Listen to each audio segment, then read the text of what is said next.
Good morning, class. How are you all? Hope you are all fine and enjoying your holidays with your studies.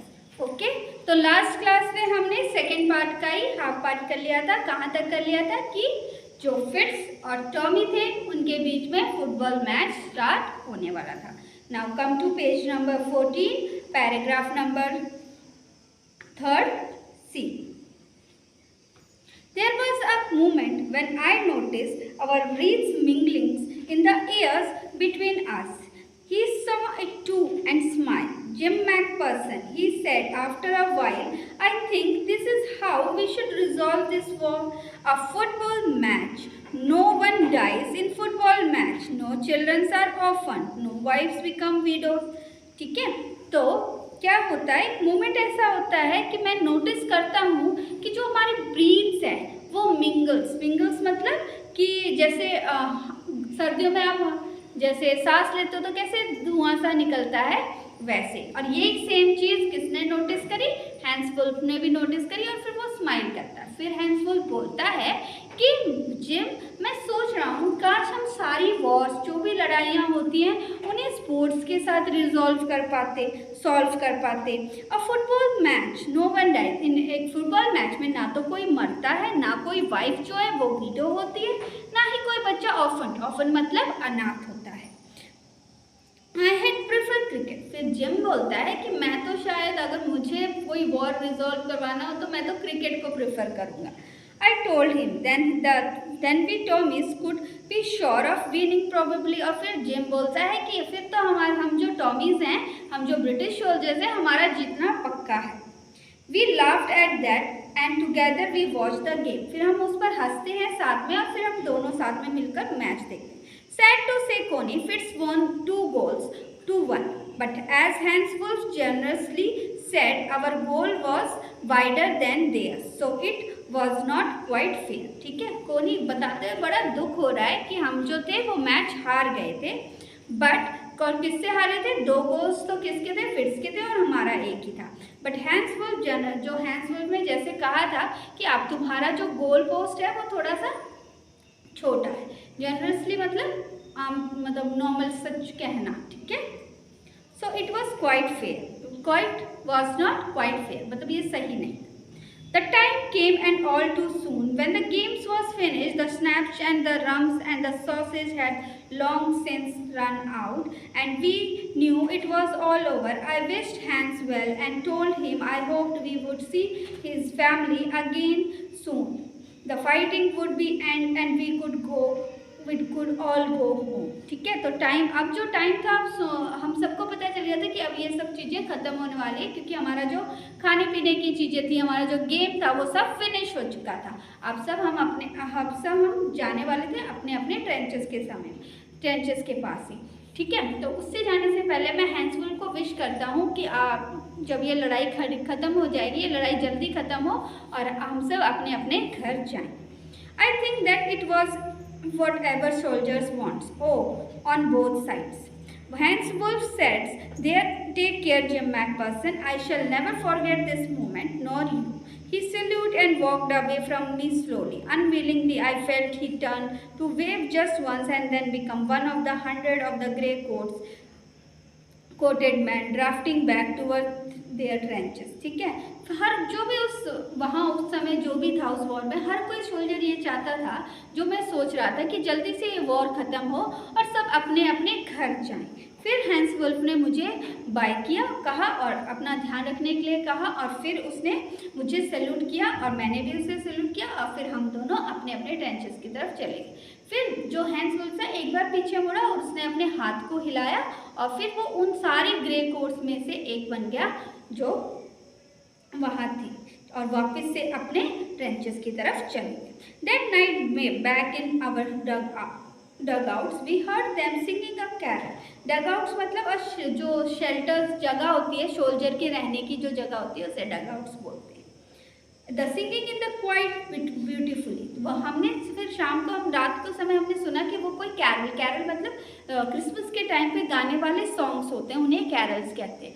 ठीक है, तो वो लोग carols गा रहे हैं और बहुत ही सुंदर तरीके से गाते. It was still match silent night, और वो जो कैरल का नाम था वो था स्टिल नाइट, जिसका मतलब होता है साइलेंट नाइट, मतलब शांत रात। Our boys gave them a chorus of wild shepherd watch, और फिर हमारे जो लड़के थे वो भी कौन सा कैरल गाने लगे, wild shepherd watch. We exchange carols for a while and then we all fell silent, फिर हमने एक दूसरे के साथ अपना कैरल एक्सचेंज किया और फिर हम सब शांत हो। We had our time to peace and goodwill, और हमने अपना टाइम बड़ा ही शांति के साथ और अच्छे से गुजारा। A time I will treasure as long as I live, और ये जो टाइम जो मैंने स्पेंड किया था ये मेरे लिए बहुत ही ज़्यादा कीमती है, जिसे मैं हमेशा खजाने की तरह संभाल के रखूँगा। डियरेस्ट कोनी, by the Christmas time next year the war will be nothing but a distance and terrible memory. I know from all that happened today how much both armies long for peace. We shall be together again sure. I am sure of it. ठीक है, फिर dearest Tony, अगली Christmas तक ये जो war है, ये जो टाइम है, बहुत ही बुरी यादों के साथ भी रहेगा, बट उन बुरी यादों के साथ ये जो टाइम हमने आज शांति के साथ गुजारा है, ये उसमें एक अच्छा समय रहेगा। ठीक है, मैं जानता हूँ कि यहाँ पर जो भी सोल्जर था वो सब यही चाहते थे कि ये वॉर जल्दी से ख़त्म हो और हम यहाँ से जाएं और जल्दी से शांति, दोनों आर्मी शांति चाहती थी। ठीक है, अब हम जल्दी मिलेंगे और इस बात के लिए मैं श्योर। Your loving gym. अब आगे हमारे इस पार्ट के कॉम्प्रिहेंशन चेक कुछ क्वेश्चंस हैं। Who had written the letter to whom and when, किसने ये लेटर लिखा, किसको और कब। तो ये लेटर लिखा था जिम मैकपर्सन ने अपनी वाइफ को, कोनी मैकपर्सन को, और कब लिखा था, क्रिसमस पे लिखा था। Why was the letter written? What was the wonderful thing that happened? ये लेटर क्यों लिखा गया और क्या खूबसूरत चीज़ जिम के साथ हुई। ये लेटर जो क्रिसमस के बारे में, जो क्रिसमस पार्टी जिम ने सेलिब्रेट करी थी, the Christmas party that the gym celebrated in the border, तो बॉर्डर, उसके बारे में बताने के लिए ये लेटर लिखा गया था। तो Jim McPherson want to told this about this party to his wife, that's why he write this letter. What was the wonderful things that had happened? क्या अच्छा हुआ था कि एक वॉर के टाइम पे, in between of a war, a party is Christmas party is celebrated by two enemies at the time of war. What job did Hans Wolf and Jim McPherson have when they were not soldiers? क्या job करते थे। तो जो hence wolf था, he play cello in an orchestra, and Jim McPherson is a school teacher. Had Hans Wolf ever been to Dorset? Why did he say he knew it? क्या जो hence wolf था वो कभी Dorset आया था और उसने कहाँ से ये सारी चीज़ें जानी।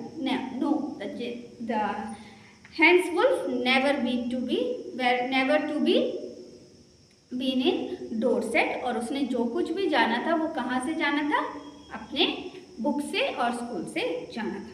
Do you think Jim McPherson came back from the war? How do you know this? क्या आपको लगता है जिम मैकपर्सन वापस आया था? No, Jim McPherson did not return from the war. और ये हम कैसे जानते हैं, क्योंकि जो लेटर है वो कोनी ने बहुत ही लंबे समय तक अपने पास रखा था और वो उसे रोज़ पढ़ती थी, जिससे हमें ये पता चलता है कि जिम मैकपर्सन कभी वॉर से वापस आया ही नहीं। Now we started the third part.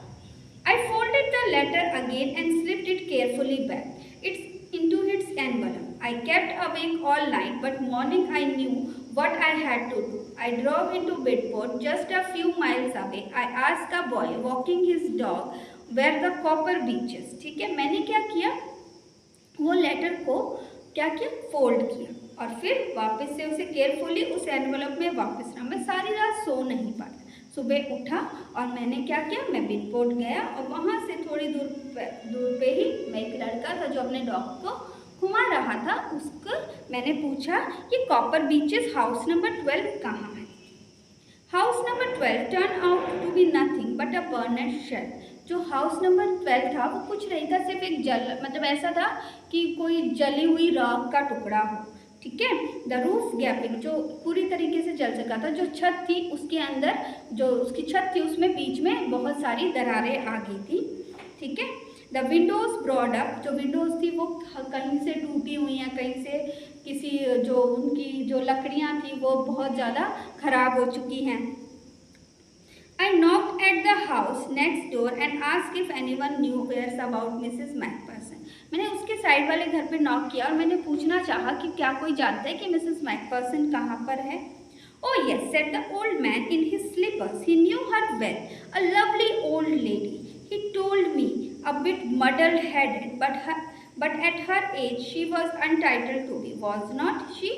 101-year-old. She had been in the house when he caught fire. No one really knew how the fire had started, but it could be well have been candles. He used candle rather than electricity because she always thought electricity was too expensive. The fireman got her out just in time. She was in nursing home now. He told me Burlington House on Dorchester Road on the other side of the town. ठीक है, मैंने पूछा, फिर वहाँ से एक old man आया, उसने मुझे बताया कि जो मिसेस मैकपर्सन है वो इस घर में ही थी जब इस घर में क्या लगी, आग लगी। और ये आग इसलिए लगी क्योंकि वो जो इलेक्ट्रिसिटी की जगह मिसेस मैकपर्सन कैंडल्स यूज़ करती थी, दैट्स वाई मुझे लगता है कि कैंडल्स की वजह से इस घर में आग लगी थी। ये बहुत ही अच्छी बात है कि जो फायरमैन था उन्होंने टाइम से मिसेस मैकपर्सन को इस घर से निकाल दिया। ठीक है, और अब वो एक नर्सिंग होम में है जो कि कहाँ है, बर्लिंगटन हाउस डोरचेस्टर में है। ठीक है, Dorchester road on the other side of the town. वो कहाँ वो road, other side of the town. अब इसके कुछ कॉम्प्रिहेंशन चेक है, 2 क्वेश्चन है। Why did the author go to Bidport, author वापस बिडपोर्ट क्यों गया? The author go to Bidport again because he want to give the letter back to Connie. How old was Mrs McPherson now, where she was, और कितनी old थी वो? 101 year old थी और वो अब एक नर्सिंग होम में थी, बर्लिंगटन के एक नर्सिंग होम में थी। ठीक है, जो डोरचेस्टर, बर्लिंगटन हाउस डोरचेस्टर में एक नर्सिंग होम में थी। I found Burlington House nursing home easily enough. There were a paper chain up in the hallway and lighted Christmas tree stood in the corner with a lopsided angle on the top. I said I was a friend come to visit Mrs. Macpherson to bring her a Christmas present. I could see through into the dining room where everyone were wearing a paper hat and singing. ठीक है, मैं Burlington home, मुझे nursing home जो था वो मिलने में मुझे कोई ज़्यादा दिक्कत नहीं हुई, वो आराम से। जब मैं वहाँ गया तो मैंने देखा कि हर जगह पेपर से एक चेन बनी हुई थी और एक साइड में एक लॉप साइड मतलब थोड़ा सा टेढ़ा हुआ क्रिसमस ट्री खड़ा था।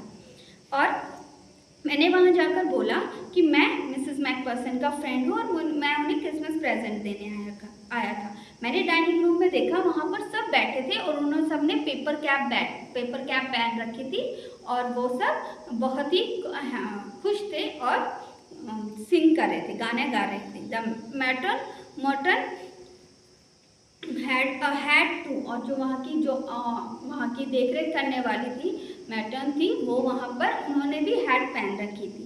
And seemed happy enough to see me, she even offered me mince pie. She walked me along the corridor. Mrs. Macpherson is not in with the others.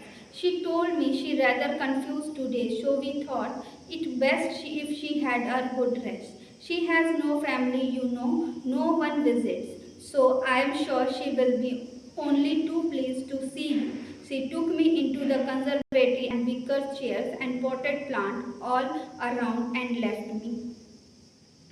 तो मैटन ने मुझे वहाँ पे मेरे साथ आई और उन्होंने मुझे माइंस पाई दी थी। माइंस पाई मतलब एक केक टाइप में पीसेस होता है, वो मुझे दी खाने के लिए। और फिर वो मेरे साथ मिसेस मैकपर्सन के पास ले जाने लगे। उन्होंने मुझे रास्ते में बताया कि आज के दिन वो उन्होंने कहा था कि वो उनकी तबीयत थोड़ी ठीक नहीं है, सो हमने डिसाइड किया कि वो थोड़ा रेस्ट करें, वही अच्छा है। ठीक है, वो आप तो जानते होंगे उनका कोई भी अभी फैमिली मेम्बर रहा नहीं है और तो इसीलिए उनसे कोई भी मिलने नहीं आता मिसेस मैकपर्सन ने। तो टुडे हम लोग आप उससे मिलने आओगे तो उन्हें अच्छा लगेगा। That's all for today, thank you.